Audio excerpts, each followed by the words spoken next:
దైవజనుడికి నేను వందనాలు చెల్లిస్తున్నాను. దైవజనురాలికి వందనాలు చెల్లిస్తున్నాను. అంతకంటే ముందుగా నాకు ఈ అవకాశం ఇచ్చిన పరిశుద్ధాత్మ దేవుడు మన తండ్రి అయిన దేవునికి వందనాలు చెల్లిస్తున్నాను. నా పేరు మౌనిక అండి. నా భర్త పేరు సతీశ్వరు. చిన్నప్పటి నుంచి దేవుని సన్నిధిలో ఉండటానికి, దేవుని పరిచర్యలో, ఆయన భయభక్తుల్లో ఉండటానికి చదువుకున్న వయసు నుంచి దేవుడు ఎంతగానో మమ్మల్ని ప్రేరేపించారని మా స్వగృహము కాకినాడలో వాకలపూడి అండి. బీచ్ అంటే మీకు ఐడియా వస్తుంది అన్నమాట అండి. వాకలపూడి ప్రాంతంలో మేము మా తల్లి గారి యొక్క ఊరు మాట అండి. అలాగే మా అత్తయ్య గారి ఊరు పశ్చిమ గోదావరి జిల్లా పండితవిల్లూరు. అయితే వారు తణుకు వచ్చేసారండి. ఎందుకంటే మా మావయ్య గారు దేవుని అందుకు వెళ్ళిపోయినాక ఇంకా బిడ్డలు తీసుకుని మా అత్తయ్య గారు తణుకు వస్తారు కనుక ఇప్పుడు వాళ్ళు ప్రస్తుతానికి తణుకులో ఉంటున్నారండి. పాస్టర్ గారు నాకు ఇచ్చిన వాగ్దానం తణుకులోనే దేవుని కృపతో అది ఎంతో అసలు ఊహించని ఇప్పుడు సాంగ్ పాడి ఉన్నారు కనుక నిజమే. అసలు ఊహకు అందని విషయం ఆయన ఎవరో నాకు తెలియదు, నేనెవరో ఆయనకు తెలియదు. కానీ దేవుని యొక్క ప్రణాళిక తల్లి గర్భంలో పడకముందే మన పట్ల గొప్ప ప్రణాళిక ఉంటుంది. ఆ ప్రణాళికను జరగటానికి ఇన్ని రోజులు, ఇన్ని నెలలు, ఇన్ని సంవత్సరాలను పడుతుంది అన్నమాట. కానీ ఆ సమయంలో దేవుడు తప్పకుండా నెరవేరుస్తారు. నా జీవితంలో కూడా ఆ విధంగా దేవుడు నెరవేర్చారని దేవునికి వందనాలు. అలాగే మాకు వివాహం అయ్యి 2018 జూన్ 9వ తారీఖు అండి. ఇప్పటికి మాకు వివాహం అయ్యి 4 సంవత్సరాలు అవుతుంది. అయితే మాకు వెంటనే అయితే పిల్లలు కలగలేదు. నాకు ఈ బిడ్డ 2 సంవత్సరాలు పూర్తయినాక, వివాహమైన 2 సంవత్సరాలు పూర్తయినాక 2020లో అలానే ఆగస్ట్ ఆ నెలలో దేవుడు నా గర్భాన్ని జ్ఞాపకం చేసుకున్నారండి. అయితే నాకు వాగ్దానం చేసిన నెల ఏంటంటే 2020 మార్చి 2nd వీక్ అండి. అంటే నాకు తారీఖు 10, 11 ఆ తారీఖులో ఉంటుందన్నమాట అండి. ఆ టైంలో నాకు దేవుడు వాగ్దానం ఇచ్చారు సేవకుల ద్వారా. పాస్టర్ గారు విద్యాసాగర్ గారి ద్వారా నాకు ఈ వాగ్దానం ఇచ్చున్నారు. అందుకు దేవునికి మహిమ కలుగును గాక. అసలు యాక్చువల్గా నాకు హార్మోన్ ఇంబ్యాలెన్స్ అండి. అందుకోసం అనుకుంటే నాకు త్వరగా గర్భం రాలేదు. నాకు అంటే మామూలుగా నాకు 2-3 మంత్స్ ఆ విధంగా నాకు పీరియడ్స్ వచ్చేవన్నీ. అయితే నాకు తెలియలేదు, హార్మోన్ ఇంబ్యాలెన్స్ అనుకోలేదు, మామూలు వీక్ ఏమో అనుకునేదాన్ని. అంటే నాకు ఒకసారి వీక్గా ఉంటాను, మళ్ళీ దేవుని కృపతో మంచిగా ఆరోగ్యం దేవుడిస్తూ ఉంటారు. చిన్నప్పటి నుంచి నేను సేవా పరిచర్య కూడా చేసుకున్న ఆ ఇయర్ నుంచి నాకు శోధనలు వస్తూ ఉంటాయని 2010 నా ఇంటర్ ఆ సమయంలో దేవుని యొక్క సేవకు సమర్పణ చేసుకోవడానికి దేవుని అంత కృప చూపించున్నారు. ఆయన నాతో మాట్లాడి ఉన్నారని అప్పటి నుంచి దేవుని పరిచర్యలో ఉండటానికి దేవుని ఎంతో సహాయం చేశారు. అలాగే 2018లో నాకు నా భర్తకి వివాహం అవడానికి దేవుని చిత్త ప్రకారంగా, ఎందుకంటే నాది ఈస్ట్ గోదావరి జిల్లా అండి, నా భర్త గారిది వెస్ట్ గోదావరిని. అయితే అక్కడ మా పాస్టర్ గారు వాళ్ళు ఈ విధంగా సంబంధం చూడటాన్ని బట్టి ఈ విధంగా మాకు వివాహం అవడానికి సహాయం చేశారు దేవుడు. మాది వాకలపూడి ఎక్లిషియా ప్రార్థనా మందిరం అండి. ఈరోజు ఈ విధంగా ఈ రాజమండ్రి ప్రాంతంలో ఈ యొక్క మందిరంలో ఈ విధంగా నిలబడటానికి కారణం ఎంతో గొప్ప సాక్ష్యం అండి మా ఎడల. అలానే మేము మార్చి 2020 2 సంవత్సరాల బట్టి నుంచి మేము ప్రే చేసుకున్నాం, ప్రభా మా గర్భం తెరవండి, మంచి బిడ్డ, మీరు ఏ బిడ్డ ఇస్తారో ఆ బిడ్డ, ఈ బిడ్డ అని మాత్రం మేము అడగట్లేదు అని మేము ప్రే చేసుకున్నాం. మంచిగా నీ పోలికతో మంచిగా ఉండాలి, మాకులా అంటే మంచిగా జ్ఞానం కలిగి ఉండాలి, మీ పాత్రగా వాడబడాలి అని చాలా విధంగా నేను నా భర్త గారు ప్రే చేసుకునేవాను. దేవుని కృపతో మార్చి నెలలో మేము మా మరిది గారు బాబుకు బాగోకపోతే వెళ్ళవలసి వచ్చిందండి. అయితే అక్కడికి వెళ్ళినాక మామూలుగా ఇంట్లో అంటే ఫ్రైడే వచ్చిందన్నమాట అండి. అసలు ఫస్ట్ వీక్ ఆ ఫ్రైడే ప్రేయర్ అయిపోవాలి ఆ నెలలో, కానీ 2nd వీక్లో జరిగిందంట. మా చిన్న అత్తయ్య గారు చెప్పారు. ఆమె మమ్మల్ని లోదన్ చర్చికి తీసుకువెళ్ళారు. అక్కడ హర్షమాన్ పాస్టర్ గారు, అక్కడ పాస్టర్ గారు ఉంటారు. నేను తణుకులో ఒక నెల ఉన్నది, 3 నెలలు ఉన్నానండి. ఒక నెల ఆ టైంలో చర్చికి వెళ్ళి సేవకుల యొక్క సహవాసం ఉండేదాన్ని, స్త్రీల సమాజంలో ప్రే చేసేదాన్ని. ఎక్కడికి వెళ్ళినా మనకు దేవుడు ఉండాలి కనుక, దేవుని సహవాసం ఉండాలి కనుక ఆ విధంగా నేను సేవకులతో కలిసిపోవడం, ఈ విధంగా ప్రే చేయడం జరిగిందండి. అయితే మళ్ళీ మేము కాకినాడ వచ్చేస్తామన్నమాట అండి. అంటే నా భర్త యొక్క ఉద్యోగ పరిస్థితిని బట్టి, తను ఎలక్ట్రికల్ చేయటం బట్టి ఆ విధంగా కాకినాడకి వెళ్ళిపోదామని అనుకున్నాం. ఆ విధంగానే దేవుడు ఎంతగానో సహాయం చేశారు. అయితే తర్వాత మేము కాకినాడలో ఉంటుండగా మేము మార్చి నెలలో బిడ్డగా బాగోకపోతే మేము తణుకు వెళ్ళవలసి వచ్చిందని వెళ్ళి ఉన్నాము.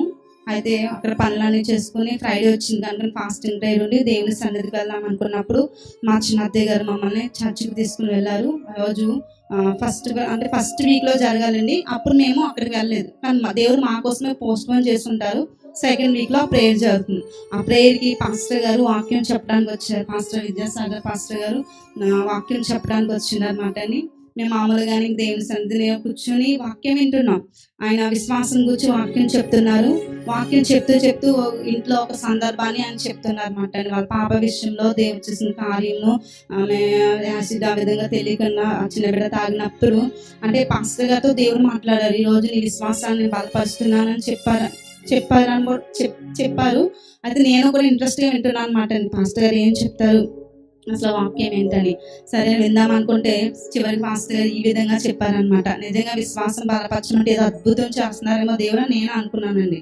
కానీ ఆ పాప ఆ విధంగా తాగినప్పుడు దేవుడు అసలు అంటే మనల్ని దేవుడు శోధనలోంచి విశ్వాసం నుంచి అధిక విశ్వాసంలోనికి మార్చుతారని ఆ విధంగా ఒక సేవకుడు వాక్యం చెప్తున్నప్పుడు నేను అలా విన్నా అనమాట. విని నేను కూడా అవును ప్రభా నిజమే కదా, శోధన వచ్చినప్పటికీ ఇప్పుడు నాకు ఇంకా గర్భం తెరవలేదు కదా, లేకపోతే నాకు శోధనలు ఉన్నాయి కదా, ఎందుకు ఇలా నేను బాధపడుతున్నాను, దేవుడు కంపల్సరీ గొప్ప కార్యం చేస్తారని నేను హృదయంలో చెప్పుకున్నాను అనమాట అండి. ఆ విధంగా వాక్యం అయిపోయింది, భోజనాలు మేము చేసేసాము. ఎందుకో నాకు ప్రేరణ వచ్చింది పాస్టర్ గారితో వెళ్ళి ప్రే చేయించుకోవాలని. అంటే చిన్నప్పటి నుంచి పాస్టర్ గారు ఎవరు వచ్చినా మేము ప్రే చేయించుకుంటాం. ఆ విధంగా ఎందుకో ప్రేరణ వచ్చి సావుకులతో ప్రే చేయించుకున్నాం అన్నమాట అండి. ఇందుకే నేను దేనికోసం అడుగుదాం అనుకున్నాను. ఆయన అన్నారు, అమ్మ దేనికోసం మీరు ప్రే చేయించుకుంటున్నారని. నేను అనుకున్నాను అంటే మేము కాకినాడలో ఉన్నాము. అయితే కొంచెం శోధనలు వస్తున్నాయి ఆర్థికంగా, వర్క్ విషయంలో లేకపోతే ఈ విధంగా ఆర్థికంగా శోధనలు వస్తున్నాయని తనకు వెళ్ళిపోదాము అని ఇద్దరం నిర్ణయించుకున్నామని, నేను మా హస్బెండ్ గారు కూడా. సో ఆ విషయం కోసం అడుగుదాము పాస్టర్ గారిని అని వెళ్ళానండి. ఆయన కూడా అమ్మ దేనికోసం అన్నారన్నమాట అండి. అంటే ఎందుకో ఆ విధంగా చెప్పకుండా నా నోట్లోంచి పిల్లల కోసం అని వస్తుందండి. అసలు అది చాలా ఆశ్చర్యం మాట. నేను ఒకటి ప్రిపేర్ అయ్యి వెళ్ళాను పాస్టర్ గారితో ప్రే చేయించుకోవడానికి. ఏంటి మేము కాకినాడలో ఉంటాం మంచిదా, లేదా తణుకులో ఉంటాం, మేము సతమతం అయిపోతున్నాం అన్న విషయాన్ని నేను క్లారిఫికేషన్ చేసుకోవడానికి వెళ్దాం అనుకునే వెళ్ళాను. వెళ్ళినప్పుడు ఆ విషయం చెప్పకుండా అమ్మ మీ యొక్క అంశమే, మీ యొక్క ప్రార్థన యొక్క అంశం ఏంటి, లేకపోతే దేనికోసం అని ఆయన పాస్టర్ గారు అడిగినప్పుడు నాకు బిడ్డల కోసం ప్రే చేయని పాస్టర్ గారు అన్నప్పుడు ఆయన వెంటనే ప్రే చేశారు. ప్రే చేస్తూ ఉంటుండగానే ఆయన ఒక ప్రవచనం చెప్పారన్నమాట. ఆ ప్రవచనం ఏంటంటే, మేము మార్చి నెలలో అక్కడ మేము ప్రేయర్కి వెళ్ళాము. ఆయన చెప్తున్నారు, దేవుడు ఆయన ద్వారా చెప్తున్న మాట, నీకు 6 నెలల్లో దేవుడు గర్భాన్ని తెరుస్తారు అని చెప్పి ఉన్నారండి. దేవునికి మహిమ. అలానే ఆ బిడ్డ మగబిడ్డ అని కూడా చెప్పి ఉన్నారండి. ఇంకొకటి ఏంటంటే ప్రేయర్ అయిపోయినాక నాకు దేవుడు ఒక పేరు చూపిస్తున్నారండి. ఒక పేరు చూపిస్తున్నారమ్మా. ఆ పేరు అగస్టిన్ జ్ఞానరాజు. కనుక మరి మీ ఇష్టం, మరి బాగుపడతారు, మరి మీ ఇష్టం, మీరు వేరే పేరు పెట్టుకుంటారో తెలియదు, కానీ దేవుడు నాకు స్పష్టంగా చూపిస్తున్నారు అగస్టిన్ జ్ఞానరాజు అని చెప్పి ఉన్నారండి. ఇంకొకటి ఆయన చెప్పి ఉన్నారు ఏంటంటే, కేవలం విశ్వాసం ద్వారా మాత్రమే ఆ బిడ్డ నీకు కలుగుతారు, కేవలం విశ్వాసం ద్వారా మాత్రమే నీకు గర్భఫలం వస్తుంది ఆయన చెప్పారు. ప్రే చేసుకుని మేము వచ్చేసామండి. ఇంకా అదే విశ్వాసం, ఎందుకంటే దేవుడు సావుకుల ద్వారా పలికించారు. మేము ప్రేయర్కి వెళ్ళి ఉన్నాము. అది ఫస్ట్ వీక్లో జరగాల్సిన ప్రేయర్ సెకండ్ వీక్లో జరుగుతుంది. మాకోసమే దేవుడు ఇలా మాకు సమయాన్ని ఇచ్చారని విశ్వాసం నుంచి ఇద్దరం కలిసి ప్రేయర్ చేసుకుంటున్నామని. దేవుని కృపను బట్టి 6 months దాటే సమయం వస్తుంది. అది ఆగస్టు నెల అనమాట అండి. దేవుని కృపను బట్టి ఆగస్టు నెల దాటి సెప్టెంబర్ ఫస్ట్ వీక్లో టెస్ట్ చేసుకున్నారు. అప్పుడు దేవుడు నా గర్భాన్ని తెచ్చారండి. దేవునికే మహిమ కలుగును గాక. ఎందుకంటే ఈ బిడ్డ దేవుడు వాగ్దానం ఇచ్చిన బిడ్డ అండి. నిజంగా నాకు పాస్టర్ గారు తెలియదు, నేను ఆయన తెలుసు, కానీ మమ్మల్ని దేవుడు ఆ సమయానికి రాజమండ్రి నుంచి పాస్టర్ గారు తీసుకొచ్చారు. కాకినాడ నుంచి మమ్మల్ని మా దంపతులను అక్కడ తీసుకువెళ్ళారు. ఈ విధంగా ఆయన కార్యాలు మా పట్ల జరిగించున్నారు. పరిశుద్ధ గ్రంథంలో ఎంతో మంది భక్తులతో దేవుడు ఆయా దర్శనాల ద్వారా, ఆయా సావుకుల ద్వారా, ఆయా ప్రవక్తుల ద్వారా చెప్తున్న ఆయన ద్వారా దేవుడు పలికించేవారని వారి పట్ల గొప్ప కార్యాలు జరిగేవి. ఈరోజు నాకు విద్యాసాగర్ పాస్టర్ గారి ద్వారా దేవుడు ఆయన వాగ్దానం పలికించారు, ప్రవచనం పలికించారు. ఆ ప్రవచనం మా పట్ల నెరవేరిందండి. ఇదిగోండి బాబు ఈ బాబు పేరు అగస్టిన్ జ్ఞానరాజ్ అండి. చాలా యాక్టివ్‌గా, చాలా జ్ఞానంతో చిన్నప్పటి నుంచి ఇంక పాటలు, ఆరాధన మేమేమి చెప్పకుండానే వాడు చేసిస్తూ ఉంటారని. ఒకసారి అనిపిస్తది దేవుడు మాకు ఇంత మంచి బిడ్డనిచ్చారు. దేవుని స్వరూపం, ఆ యొక్క వెలుగు ఆ విధంగా కనిపిస్తుంది. మేము ఏ పాట పాడము ప్రభువా అని నేను నా భర్త గారు దేవుని ఎడల ఎంతగానో స్తుతిస్తూ ఉంటామని నిత్యము. నా స్తుతి కన్నా మేము పాడుతూ ఉంటే దానికి రెండంతలుగా వాడు పాడుతూ ఉంటాడండి. గట్టిగా పాడుతూ ఉంటాడు. అంటే మాకన్నా ఇంకా ఎక్కువ అన్నమాట అండి ప్రభు. అంతా ఆ విధంగా దేవుడు మాకు మంచి బిడ్డనిచ్చారు. అందుకు దేవునికి వందనాలు చెల్లిస్తున్నాను. ఇంకా ఏంటంటే బాబు నాకు నెలలు నీళ్ళతో వస్తున్నాయి. నాకు ఫస్ట్ వేవిలు వచ్చాయి. వేవిల టైంలో చాలా బలహీనం అయిపోయానమాట అండి. ఒక స్కెలిటన్‌లా అయిపోయాను. ఇంకా బ్లడ్ వామిటింగ్స్ అండి. నాకు వేవుల్లో తిండి లేదు. ఒక నెల రోజుల వరకు ఆహారం అనేది తెలీదు నాకు. మంచినీళ్ళు తాగినా మంచినీళ్ళు వచ్చేటివి. ఇంకా అన్నం అయితే ఇంక అసలు తినలేదని నేను దేవుని కృపతో దేవుడు ఎంతగానో ఆ వేవుల టైంలో ఒక 2 మంత్స్ ఆ విధంగా నేను సఫర్ అయి ఉన్నాను. దేవుడు ఎంతో మంచి ఆరోగ్యం ఇచ్చారు. కొంతమంది సేవకులు అక్కడ ఉంటున్న సేవకులు ప్రేయర్ చేస్తూ ఉన్నారండి. ఆ విధంగానే దేవుని కృపతో మంచిగా ఆ విధంగా అలా నేను నెలలు దాటుకుంటూ రావడానికి దేవుడు సహాయం చేస్తూ వచ్చారు. నా పని నేను చేసుకోవడానికి ఆరోగ్యము, బలం అన్నీ ఇచ్చున్నారండి. ఇంకా 9 నెలలు గడుస్తుందండి. ఇంక దేవుడు కూడా ముందు వాగ్దానం మళ్ళీ నాతో ఒక దేవుని సన్నిధిలో మాట్లాడి ఉన్నారన్నమాట అండి. నువ్వు భయపడకు, నేను నీకు అన్నీ సమకూరుస్తానని కూడా. ఆ విధంగానే నాకు సిజేరియన్ అయిందండి. వెంటనే నాకు ఆపరేషన్ అవడానికి దేవుడు నాకు, నా బిడ్డకి ఎంతో ఆరోగ్యము, క్షేమం ఇచ్చి ఉన్నారండి. దేవునికి మహిమ కలుగును గాక. ఆ విధంగా బాబు పుట్టిన నెలలు గడుస్తూ ఉన్నాయండి. గడుస్తూ వచ్చేటప్పటికి 4 నెలలు పూర్తయింది. 4 నెలలు పూర్తి 5 మంత్ వచ్చే టైంకి నాకు తెలిసిందన్నమాట ఏంటంటే నాకు స్టిచెస్ చేసిన చోట ఎంతో అసలు బాధాకరమైన పరిస్థితి అన్నమాట అండి అసలు. ఎందుకంటే నాకు తెలియలేదు, ఒక స్టిచ్ ఉండిపోయిందో నాకు నిజంగా తెలియలేదండి. మరి డాక్టర్ ఆ విధంగా మరి అది దేవునికి మహిమ కోసం, అది శోధనలోంచి నాకు గొప్ప విజయం కోసమే నాకు తెలియలేదు. కానీ అయితే అసలు ఆ స్టిచెస్ ఉన్న విషయం నాకు తెలియదు. కానీ ఒక బాధ, ఒక నొప్పి, ఒకలాంటి బాబు చూసి సంతోషించలేని పరిస్థితి కలుగుతుంది అసలు. అది కలుగుతున్నప్పుడు అసలు ఏం చేయాలో తెలియక ఒకరోజు నేను రూమ్లోకి వెళ్ళిపోయి దేవుని సన్నిధిలో ఎంతగానో ఏడుస్తున్నాను అనమాట అండి. ఏడుస్తున్నాను, ప్రభువా నాకు ఈ బాధ ఏంటి, అసలు నాకు 5 మంది వస్తుంది, నొప్పి బాధ ఏంటి ప్రభువా అని ఎంత కన్నీళ్ళు అంటే బాబుని, నా భర్త గారిని బయట ఉన్నారు. నేను రూమ్లోకి వెళ్ళిపోయి తలిపేసుకుని ప్రే చేసుకున్నప్పుడు దేవుడు ఎంతగానో నాకు ఒక అవకాశం, దేవుడు నాకు ఎంతగానో ఒక మంచి ఆలోచన ఇచ్చినారు. మా ఇద్దరికి మాకు తెలిసిన ఒక డాక్టర్ ఉన్నారు. తను నాకు బ్రదర్ అవుతారండి. తను ఎంబీబీఎస్ అప్పుడే పూర్తి చేసుకున్నారు అనమాట అండి. తనకి నేను ఈ విధంగా చెప్పినప్పుడు, తను చూసినప్పుడు ఈ విధంగా ఒక స్టిచెస్ ఉండిపోయింది అక్క అని చెప్పి ఉన్నారన్నమాట అండి. అప్పుడు నాకు ఎంతో బాధ, భయం వేసింది. ఏదైనా స్టిచెస్ ఉండిపోయింది, 4 మంత్స్ కంప్లీట్గా ఉండిపోయింది. ఇంకా అసలు ఏమైనా ఇన్ఫెక్షన్ అయిపోయిందా ఏంటి అని ఇంతగానో ఏడ్చినప్పుడు వెళ్ళి డాక్టర్ దగ్గరికి వెళ్ళి వెళ్ళినప్పుడు మేము డాక్టర్ దగ్గరికి వెళ్ళి ఉన్నామాట అండి. అయితే దేవుని కృపను బట్టి ఆ స్టిచెస్ తీస్తారు.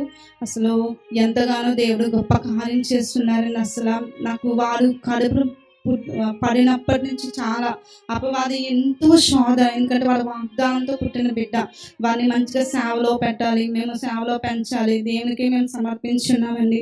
ఎంత శోధన అంటే నాకు నేను శోధన, వాడి శోధన ఈ విధంగా అనుభవించి వచ్చినప్పటికీ దేవుడు ఎంతగానో గొప్ప విజయాన్ని ఇచ్చిన్నారు. అసలు నాకు ఆపరేషన్ అవ్వడానికి కారణం ఏంటంటే నాకు ప్రెగ్నెంట్ టైంలో, నెల నిండే టైంలో నాకు హై బీపీ వచ్చేసిందండి. 170, 160, 180 ఆ విధంగా వచ్చేస్తుంది. గుండె దాడి వచ్చేస్తుంది అంటండి. అసలు తెలియదు, నేను చాలా ఆరోగ్యంగా ఉన్నాను, ఏంటి ఈ విధంగా బీపీ వస్తుంది అంటే వెంటనే ఆపరేషన్ అవ్వటం జరిగిందన్నమాట అండి. ఆ విధంగా దేవుడు ఎంతగానో నన్ను, నా బిడ్డని కాపాడుతూ వచ్చిన్నారు. కేవలం ఆయన ఇచ్చిన వాగ్దానం, ఆయన ఇచ్చిన ప్రవచనం ద్వారా ఆయన నన్ను, నా బిడ్డని క్షేమంగా సజీవం ఉంచి ఈరోజు ఈ విధంగా మందిరంలో సాక్షి చెప్పుకోవడానికి ఇచ్చిన అవకాశానికి దేవునికి మహిమ కలుగును గాక. హల్లెలూయా. దేవునికి మహిమ కలుగును గాక. హల్లెలూయా.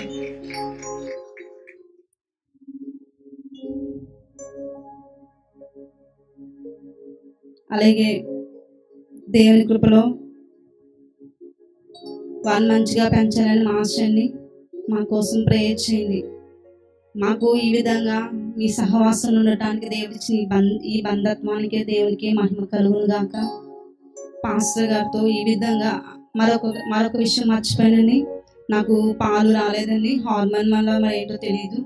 పాస్టర్ గారికి అప్పుడు మేము ఫోను, ఈ నెంబర్ మాకు ఎలా తెలిసిందంటే హర్షమాన్ పాస్టర్ గారి ద్వారా నెంబర్ తీసుకుని మేము ఫోన్ చేసినప్పుడు ప్రే చేసుకున్నప్పుడు పాస్టర్ గారు ప్రే చేశారన్నమాట అండి. ఏం కాదమ్మా, విశ్వాసం ఉంచు, దేవుడు తప్పకుండా ఈ విధమైన ప్రాబ్లం నుంచి దేవుడు విడిపిస్తారు, బిడ్డకి మంచిగా పాలన ఇస్తారని. అదేవిధంగా ఆ విషయంలో కూడా దేవుడు ఎంతో అద్భుతం చేశారు. అప్పుడు మేము అన్నాం, పాస్టర్ గారని మేము వచ్చి సాక్ష్యం చెప్పుకోవాలనుకుంటున్నాం. అంటే ఆమె ఇప్పుడు కరోనా టైం కదా, వద్దరు కానీ కరోనా ఇవన్నీ కూడా తగ్గినాక వద్దరు కానీ అని చెప్పి ఉన్నారని. ఆ విధంగా మేము 3 monthsకే రావాలని, అది ఇన్ని నెలలు పట్టేసింది. నెక్స్ట్ వీక్ 29th వీడి బర్త్డే అండి, 1 year పూర్తవుతుంది. అయితే ఎందుకో నాకు అనిపించింది, ఈ నెలలో నేను చాలా లేట్ చేస్తాను, ఏంటి త్వరగా వెళ్ళిపోవాలి, ఈ కోవిడ్లో వాళ్ళు మేము వెళ్ళకపోయాం కదా అని వెళ్ళిపోవాలని మేము ఇద్దరు నిర్ణయించుకున్నామండి. మేము నిర్ణయించుకున్న రోజు నుంచి మేము శోధన అనుభవిస్తూ వస్తున్నామండి. మాకు ఒక్కొక్కసారి సమాధానం లేకపోవటం, నాకు ఇంట్లో ఏదో ఒక ఇబ్బంది, నాకు ఏదో ఒక నీరసం రావటం ఏదో జరుగుతుంది. ఎలాగైనా సరే సండే కల్లా మేము వెళ్ళాలి ప్రభు అని ఎంత శోధన అంటే ఇంకా ఒకసారి చిరాకులు కలుగుతున్నాయి, లేకపోతే ఒక నీరసాలు వస్తున్నాయి. ఆయన దేవుని దగ్గర ఏడ్చి దేవుని దగ్గర ప్రార్థన చేసుకొని ఈరోజు దేవుని సన్నిధికి మేము ఇలా అడుగు పెట్టడానికి దేవుడు ఇచ్చిన కృపకే దేవునికి వందనాలు చెల్లిస్తున్నానండి. మా కోసం ప్రార్థించిన సేవకులకు చాలా చాలా వందనాలు చెల్లిస్తున్నాను. ఈరోజు ఈ విధంగా సంఘంలో ఈ విధంగా సాక్ష్యం చెప్పుకోవటానికి, మిమ్మల్ని మేము పరిచయం చేసుకోవడానికి మాకు ఇచ్చిన ఈ గొప్ప భాగ్యానికి దేవునికి వందనాలు చెల్లించుకుంటూ, మాకు దేవుడు వాగ్దాన పుత్రుని ఇచ్చారు కనుక ఆ బిడ్డని మంచిగా పెంచేటట్లుగా నా కొరకు మీరు అనుదినం ప్రేయర్ చేయండి. నా పేరు మౌనిక, నా భర్త పేరు సతీష్ వరకు. మమ్మల్ని ప్రేమించిన బిడ్డ సతీష్ అగస్టిన్ జ్ఞానరాజు అండి. తన కొరకు ప్రేయర్ చేయమని ఈ చిన్న సాక్ష్యము దేవుడు దీవించును గాక. ఆమేన్.